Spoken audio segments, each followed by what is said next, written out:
काफ़ी दिन हो गए। आयत के घर से कोई जवाब नहीं आया। हाँ, मैं सोच रही थी कि आज उन्हें कॉल करती हूँ ताकि पता तो चले कि वो इंटरेस्टेड हैं भी या नहीं। कॉल नहीं, आप आ जाए, उन्हें राजी करें। अगर प्लीज माफी मांग के मुझे शर्मिंदा नहीं करें। मुझे आप और मोहित बहुत अजीज हैं। मैं आप दोनों से बहुत ज्यादा प्यार करती हूँ। तुम भी हमें जान से ज्यादा अजीज हो। मोहित तुम्हें बहुत याद करता है। उसका बस नहीं चल रहा था कि वो यहाँ तुमसे मिलने आ जाए। जितनी जहनी इज्जत उसकी वजह से मैंने उठाई है ना, उसका इंतकाम तभी पूरा होगा जब उसको भी मैं उतनी तकलीफ दूंगा। शादी तो उससे मुझसे हर हालत में करनी पड़ेगी।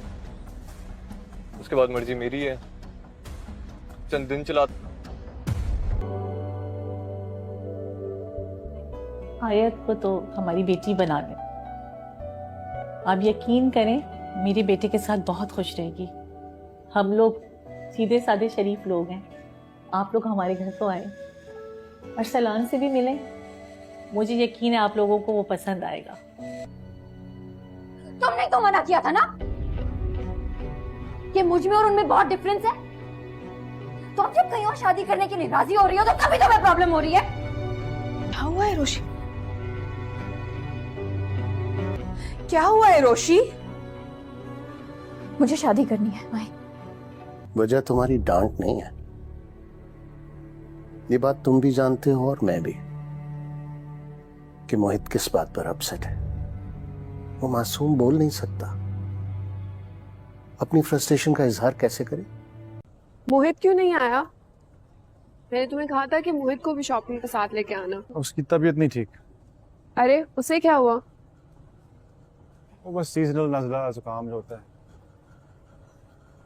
मैं आऊंगी उसे मिलने, और उसे कहना कि मैंने उसे शॉपिंग पे बहुत मिस किया।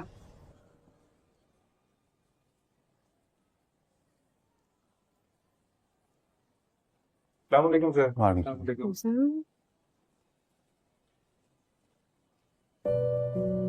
मिली थी वो मुझे, कह रही थी कि शादी हो रही उसके अनकरीब। तलहा,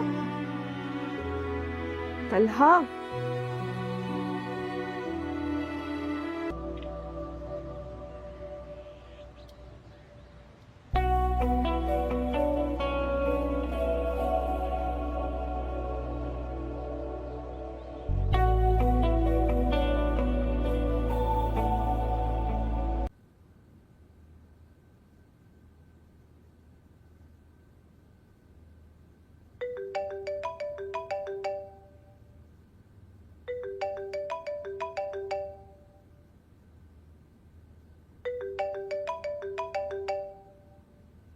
मुबारक हो तुम्हें। अभी अभी मिसेस सिलवान की कॉल आई थी। आयत के घर वालों ने रिश्ते के लिए हाँ कर दिए। आयत की शादी फौरन करना चाहता हूँ। आप और डैडी उनकी फैमिली से बात करें, उनको बताएं कि आपको डैडी के पास फौरन कुवैत जाना है और आप ही जाने से पहले शादी फौरन कराना चाहती है। तुम्हारे पापा ने तुम्हारी मामा से शादी की उनकी रजामंदी से। इसी तरह से पा को भी हक है ना कि वो शादी अपनी मर्जी से करे। अगर मोहित को कुछ हुआ तो उसकी जिम्मेदारी सिर्फ और सिर्फ तुम पर होगी।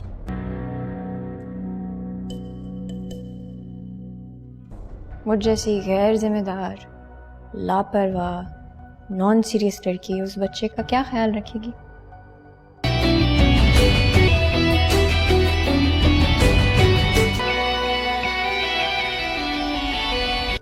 उसका ख्याल तो आप और सभी का रख सकते हैं। काफी अच्छा रख रहे हैं ख्याल। मोहित क्यों नहीं आया? मैंने तुम्हें कहा था कि मोहित को भी शॉपिंग के साथ लेके आना। उसकी तबीयत नहीं ठीक। अरे उसे क्या हुआ? वो बस सीजनल नजला जुकाम जो होता है। मैं आऊंगी उसे मिलने, और उसे कहना कि मैंने उसे शॉपिंग पे बहुत मिस किया।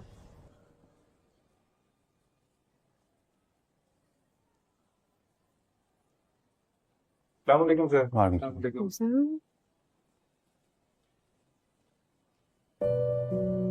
मिली थी वो मुझे, कह रही थी कि शादी हो रही है उसकी अनकरीब।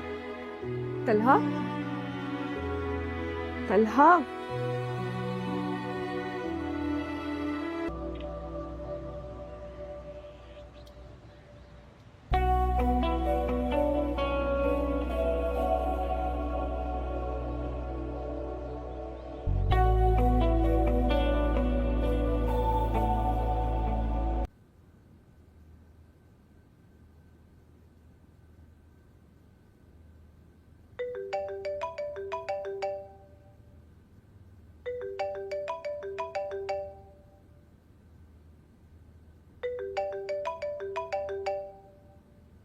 मुबारक हो तुम्हें। अभी अभी मिसेस सिलवान की कॉल आई थी। आयत के घर वालों ने रिश्ते के लिए हाँ कर दिए। आयत की शादी फौरन करना चाहता हूँ। आप और डैडी उनकी फैमिली से बात करें, उनको बताएं कि आपको डैडी के पास फौरन कुवैत जाना है और आप ही जाने से पहले शादी फौरन कराना चाहती है। तुम्हारे पापा ने तुम्हारी मामा से शादी की उनकी रजामंदी से। इसी तरह से पा को भी हक है ना कि वो शादी अपनी मर्जी से करे। अगर मोहित को कुछ हुआ तो उसकी जिम्मेदारी सिर्फ और सिर्फ तुम पर होगी।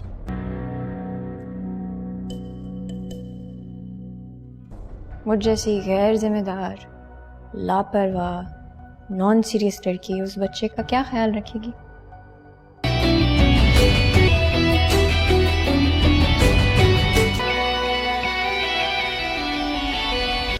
उसका ख्याल तो आप और सभी का रख सकते हैं। काफी अच्छा रख रहे हैं ख्याल। मोहित क्यों नहीं आया? मैंने तुम्हें कहा था कि मोहित को भी शॉपिंग के साथ लेके आना। उसकी तबीयत नहीं ठीक। अरे उसे क्या हुआ?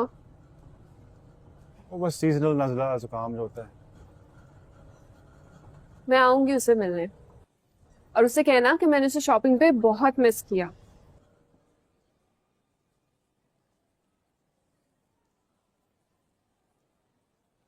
अस्सलामुअलैकुम सर।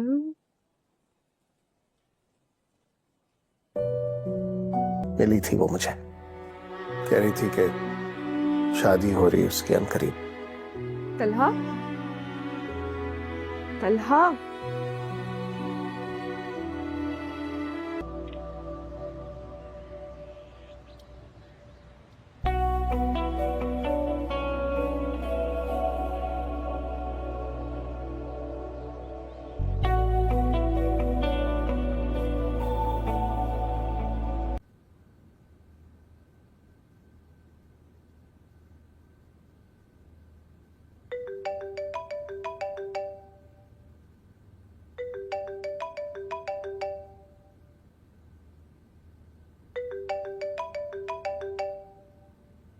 मुबारक हो तुम्हें। अभी अभी मिसेस सिलवान की कॉल आई थी। आयत के घर वालों ने रिश्ते के लिए हाँ कर दिए। आयत की शादी फौरन करना चाहता हूँ। आप और डैडी उनकी फैमिली से बात करें, उनको बताएं कि आपको डैडी के पास फौरन कुवैत जाना है और आप ही जाने से पहले शादी फौरन कराना चाहती है। तुम्हारे पापा ने तुम्हारी मामा से शादी की उनकी रजामंदी से। इसी तरह से पा को भी हक है ना कि वो शादी अपनी मर्जी से करे। अगर मोहित को कुछ हुआ तो उसकी जिम्मेदारी सिर्फ और सिर्फ तुम पर होगी।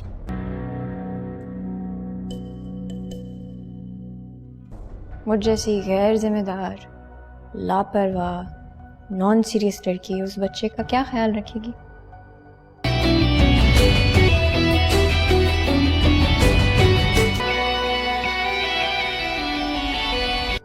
उसका ख्याल तो आप और सभी का रख सकते हैं। काफी अच्छा रख रहे हैं ख्याल। मोहित क्यों नहीं आया? मैंने तुम्हें कहा था कि मोहित को भी शॉपिंग के साथ लेके आना। उसकी तबीयत नहीं ठीक। अरे उसे क्या हुआ? वो बस सीजनल नजला जुकाम जो होता है। मैं आऊंगी उसे मिलने और उससे कहना कि मैंने उसे शॉपिंग पे बहुत मिस किया।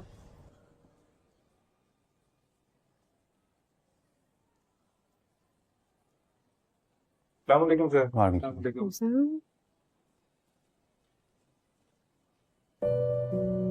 मिली थी वो मुझे, कह रही थी कि शादी हो रही है उसकी अनकरीब। तलहा, तलहा।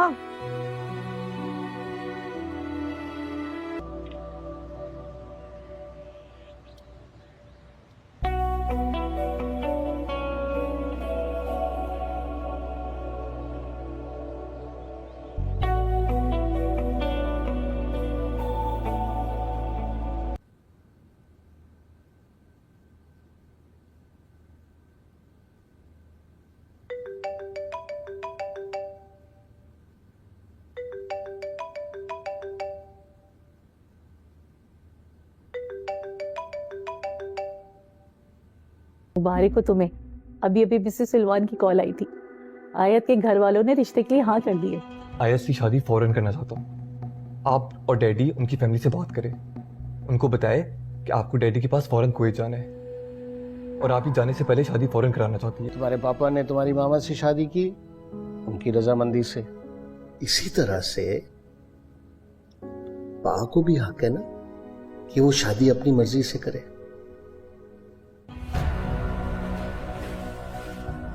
अगर मोहित को कुछ हुआ तो उसकी जिम्मेदारी सिर्फ और सिर्फ तुम पर होगी।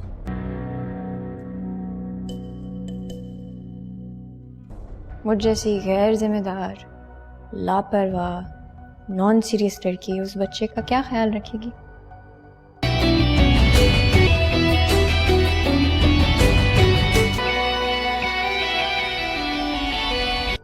उसका ख्याल तो आप और सभी का रख सकते हैं।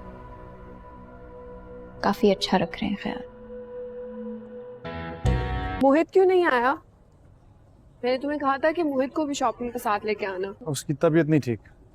अरे उसे क्या हुआ? वो बस सीजनल नजला जुकाम जो होता है। मैं आऊंगी उसे मिलने और उसे कहना कि मैंने उसे शॉपिंग पे बहुत मिस किया।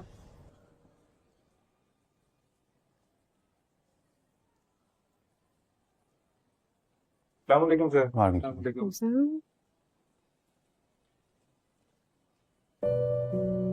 मिली थी वो मुझे, कह रही थी कि शादी हो रही है उसके अनकरीब। तलहा, तलहा।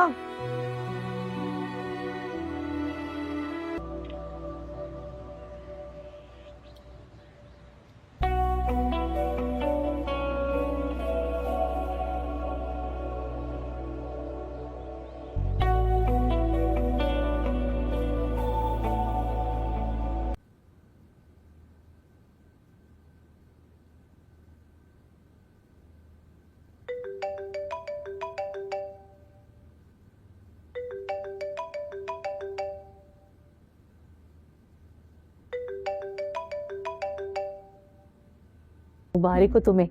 अभी अभी मिसेस सिलवान की कॉल आई थी। आयत के घर वालों ने रिश्ते के लिए हाँ कर दिए। आयत की शादी फौरन करना चाहता हूँ। आप और डैडी उनकी फैमिली से बात करें, उनको बताएं कि आपको डैडी के पास फौरन कुवैत जाना है और आप ही जाने से पहले शादी फौरन कराना चाहती है। तुम्हारे पापा ने तुम्हारी मामा से शादी की उनकी रजामंदी से, इसी तरह से पा को भी हक है ना कि वो शादी अपनी मर्जी से करे। अगर मोहित को कुछ हुआ तो उसकी जिम्मेदारी सिर्फ और सिर्फ तुम पर होगी।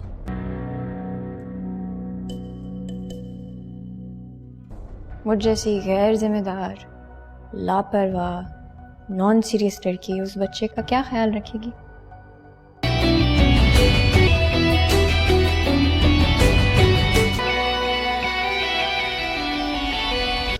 उसका ख्याल तो आप और सभी का रख सकते हैं। काफी अच्छा रख रहे हैं ख्याल। मोहित क्यों नहीं आया? मैंने तुम्हें कहा था कि मोहित को भी शॉपिंग के साथ लेके आना। उसकी तबीयत नहीं ठीक। अरे उसे क्या हुआ? वो बस सीजनल नजला जुकाम जो होता है।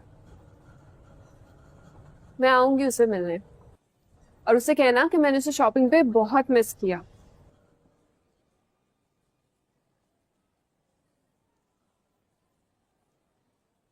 अस्सलामुअलैकुम सर।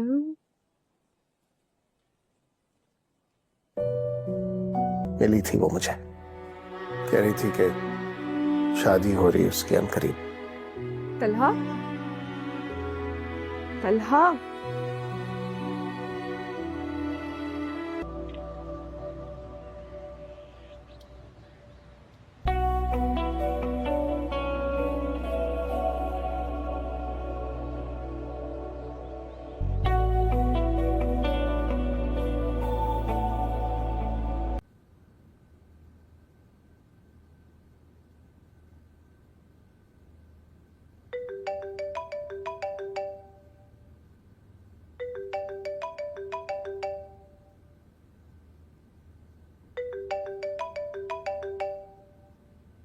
मुबारक हो तुम्हें।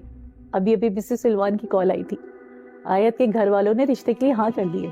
आयत की शादी फौरन करना चाहता हूँ। आप और डैडी उनकी फैमिली से बात करें, उनको बताए कि आपको डैडी के पास फौरन कुवैत जाना है और आप ही जाने से पहले शादी फौरन कराना चाहती है। तुम्हारे पापा ने तुम्हारी मामा से शादी की उनकी रजामंदी से, इसी तरह से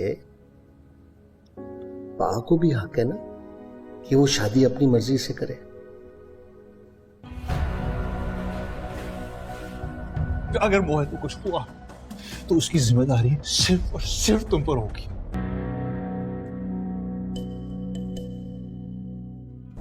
मुझ जैसी गैर जिम्मेदार, लापरवाह, नॉन सीरियस लड़की उस बच्चे का क्या ख्याल रखेगी?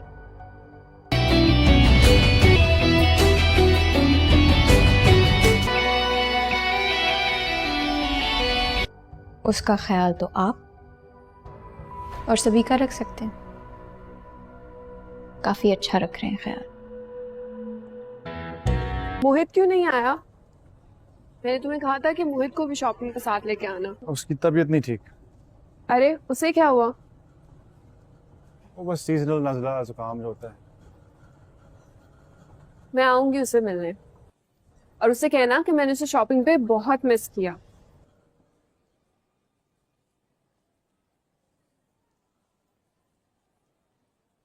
अस्सलामुअलैकुम सर।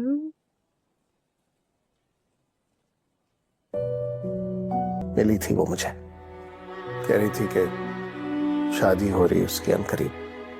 तलहा, तलहा।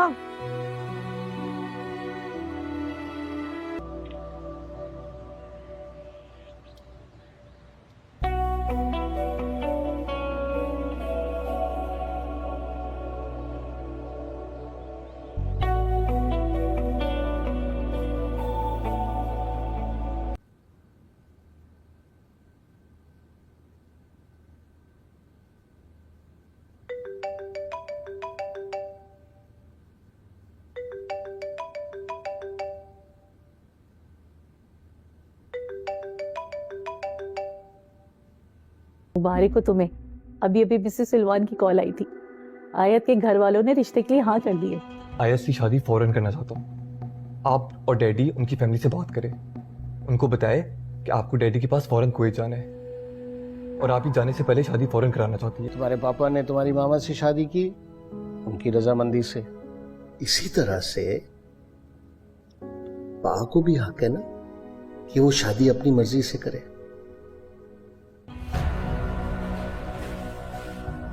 अगर मोहित को कुछ हुआ तो उसकी जिम्मेदारी सिर्फ और सिर्फ तुम पर होगी।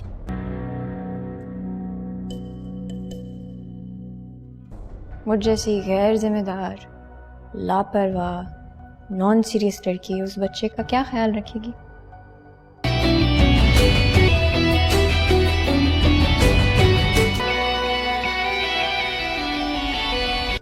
उसका ख्याल तो आप और सभी का रख सकते हैं। काफी अच्छा रख रहे हैं ख्याल। मोहित क्यों नहीं आया? मैंने तुम्हें कहा था कि मोहित को भी शॉपिंग के साथ लेके आना। उसकी तबीयत नहीं ठीक। अरे उसे क्या हुआ? वो बस सीजनल नजला जुकाम जो होता है। मैं आऊंगी उसे मिलने और उसे कहना कि मैंने उसे शॉपिंग पे बहुत मिस किया।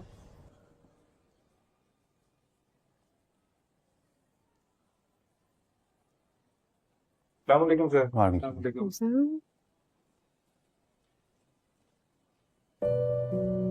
मिली थी वो मुझे, कह रही थी कि शादी हो रही उसके अनकरीब। तलहा, तलहा।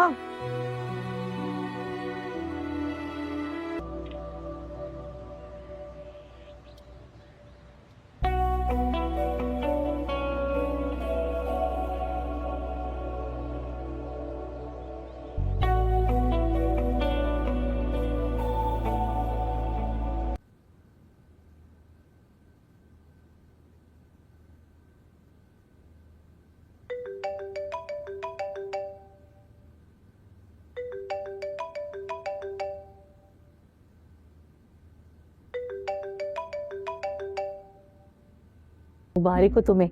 अभी अभी मिसेस सिलवान की कॉल आई थी। आयत के घर वालों ने रिश्ते के लिए हाँ कर दी है।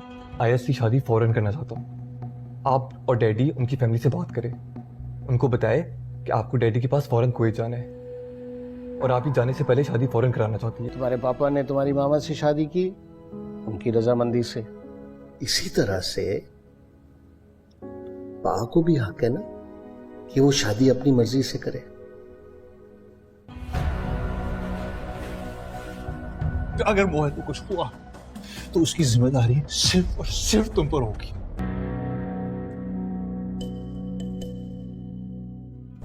मुझ जैसी गैर जिम्मेदार, लापरवाह, नॉन सीरियस लड़की उस बच्चे का क्या ख्याल रखेगी?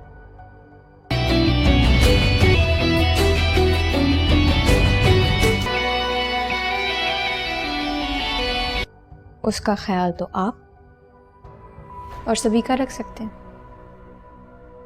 काफी अच्छा रख रहे हैं ख्याल। मोहित क्यों नहीं आया? मैंने तुम्हें कहा था कि मोहित को भी शॉपिंग के साथ लेके आना। उसकी तबीयत नहीं ठीक। अरे उसे क्या हुआ? वो बस सीजनल नजला जुकाम जो होता है। मैं आऊंगी उसे मिलने और उसे कहना कि मैंने उसे शॉपिंग पे बहुत मिस किया।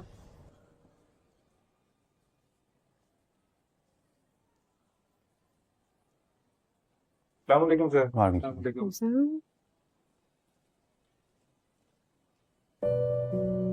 मिली थी वो मुझे, कह रही थी कि शादी हो रही उसकी अनकरीब। तलहा, तलहा,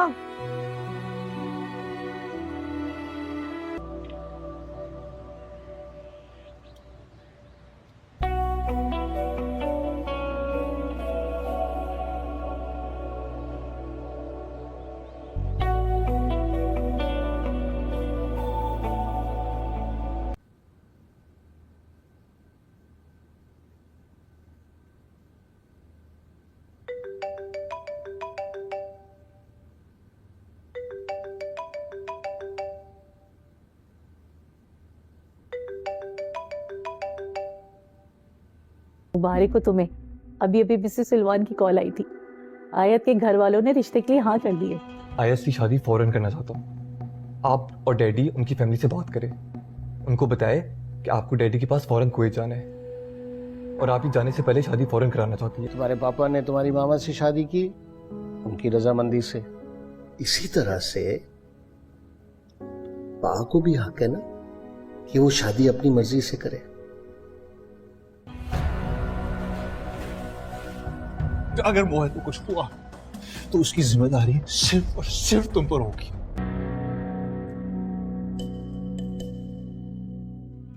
मुझ जैसी गैर जिम्मेदार, लापरवाह, नॉन सीरियस लड़की उस बच्चे का क्या ख्याल रखेगी?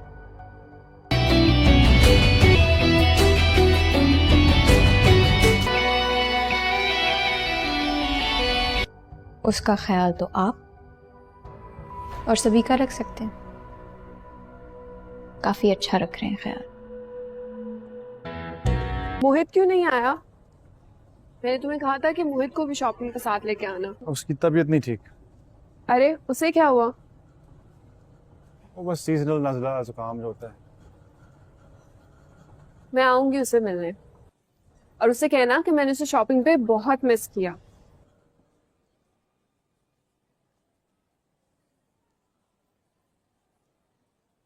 अस्सलामुअलैकुम सर।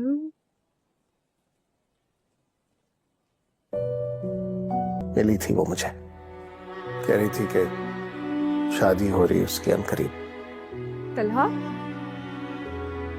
तलहा,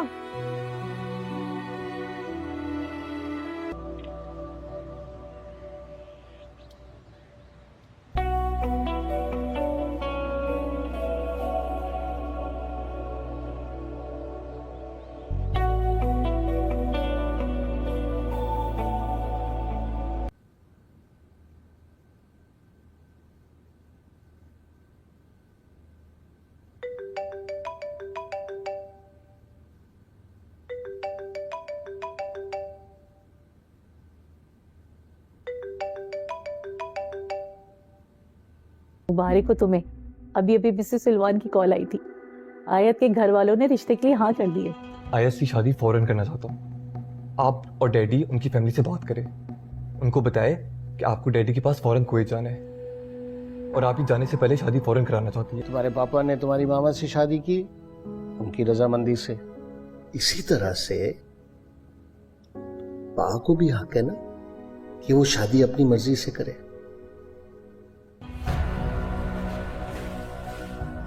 अगर मोहित को कुछ हुआ तो उसकी जिम्मेदारी सिर्फ और सिर्फ तुम पर होगी।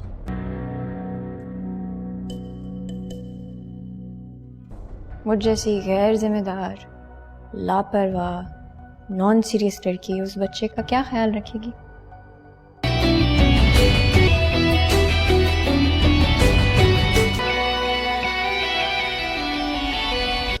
उसका ख्याल तो आप और सभी का रख सकते हैं। काफी अच्छा रख रहे हैं ख्याल।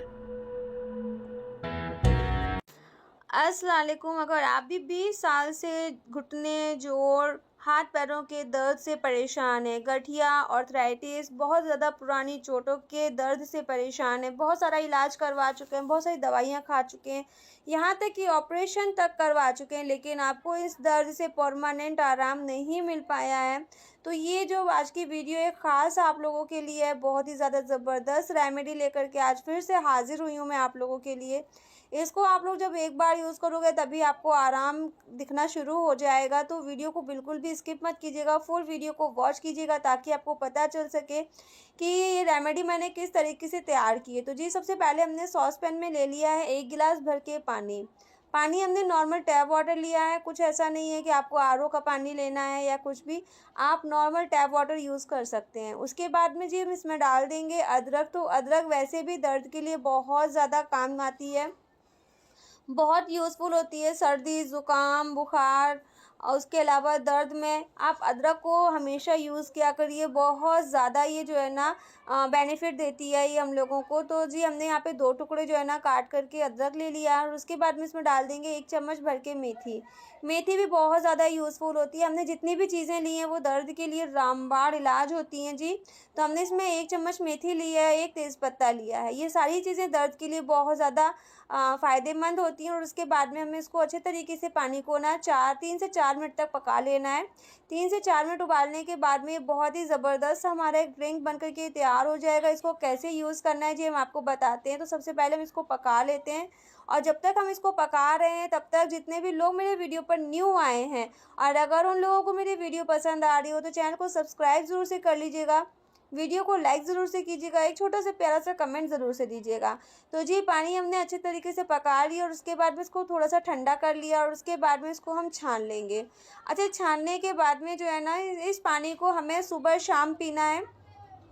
आप इसको 3 से 4 दिन पीजिए, आपको फ़र्क साफ नज़र आना स्टार्ट हो जाएगा। आप इसको सुबह शाम ज़रूर से पीजिए। अगर सुबह शाम आप इसको नहीं पी पा रहे हैं तो आप इसको एटलीस्ट शाम के टाइम में यानी कि रात के टाइम में आप इसको ज़रूर पीजिए। रात के टाइम में बहुत ज़्यादा फ़ायदा पहुंचाएगा। इसके रिज़ल्ट जो है ना वो बहुत अच्छे आपको दिखाई देंगे। कुछ ही दिनों में आप इन सारे दर्द से छुटकारा पा जाएंगे। तो ये बहुत ही ज़बरदस्त ये ड्रिंक बनकर के तैयार हुआ है। अच्छा जी, पीने के लिए तो हो गया और इसके अलावा हमें ना लगाने के लिए भी कुछ चाहिए। तो वो कैसे होगा वो भी मैं आप लोगों को बताती हूँ। तो उसके लिए हमें जो जो चीज़ें चाहिए वो आपको बता देते हैं। तो जी इसके लिए हमने ना एलोवेरा लिया है। तो ये छोटा सा पीस मैंने एलोवेरा का कट कर लिया था और आपको ना फ्रेश एलोवेरा ही लेना है, इस बात का ख़ास ख्याल रखिएगा। आपको एलोवेरा जेल जो बाज़ार से रेडीमेड आता है आपको वो यूज़ नहीं करना है, आप फ्रेश एलोवेरा ही यूज़ कीजिएगा। बहुत ज़्यादा अच्छे बेनिफिट्स होते हैं इसके भी। तो इसका हमने जो है ना इसको कट कर लेना है। पहले इसको अच्छे तरीके से इसके छिलके उतार लेने हैं और उतारने के बाद में इसका जो पल्प है ना जी वो पल्प हम निकाल लेंगे। इसका जो पल्प होता है वो बहुत ही ज़्यादा यूज़फुल होता है हम लोगों के लिए। जेली टाइप का बनकर के तैयार हो जाता है ये हमारे लिए, जो कि हमारे दर्द में जो है ना हमको बहुत ज़्यादा राहत देता है। तो जी इसके छिलके निकाल लिए और निकालने के बाद में देखिए मैंने इस तरीके से बीच से जो है ना 2 पीस कट कर लिए हैं। उसके बाद में तावे पे हम आएंगे। तावा हमने गरम कर लिया है और गरम करने के बाद में तावे पर इस तरीके से हमको जो है ना ये दोनों पीसेस को जो पल्प है एलोवेरा के दोनों पीसेस को हमने इस तरीके से रख दिया है। अच्छा जी, इसके ऊपर हम डाल देंगे थोड़ी सी हल्दी। हल्दी जो है ना वो दर्द को पूरी तरीके से खींच लेती है, अंदर तक दर्द से आराम मिलता है। और जो हमने एलोवेरा यूज़ किया है ना ये हमारा जेल का काम करेगा। जैसे कि हम लोग बाज़ार से जो जेल लेकर के आते हैं, जो बैग लेकर के आते हैं ना, तो ये उस तरीके से हमारे लिए काम करेगा। अच्छा जी, इसको ना अलट पलट के हमें अच्छे तरीके से गरम कर लेना है। इस एलोवेरा जेल का जो हमारा पीस है ना इसको हमें अच्छी तरीके से गरम कर लेना है, इस तरीके से पलट पलट करके। तो मैंने चाकू की मदद से इसको पलट लिया है। आप बिल्कुल भी परेशान ना होइएगा, ये बिल्कुल भी चिपकेगा नहीं आपके तवे पे। आप सोच रहे होंगे कि चिपक जाएगा, तो जी बिल्कुल भी नहीं चिपकेगा। ये देखिए कितने आसानी से जो है ना ये निकल गया। उसके बाद में जी हम ले लेंगे एक तेज़पत्ता। तो इस तरीके से तेज़पत्ता आपको जो है जेल के ऊपर रख देना है। उसके बाद में इसको किस तरीके से और कहाँ पर कैसे यूज़ करना है ये मैं आप लोगों को बताती हूँ। तो गैस फ्लेम हमने बंद कर दिया है, थोड़ा सा इसको नॉर्मल कर दिया है हमने, मतलब बहुत ज़्यादा ठंडा नहीं करना है। आपको इतना करना है कि आपकी स्किन जो है ना वो इसको अच्छे तरीके से सह पाए।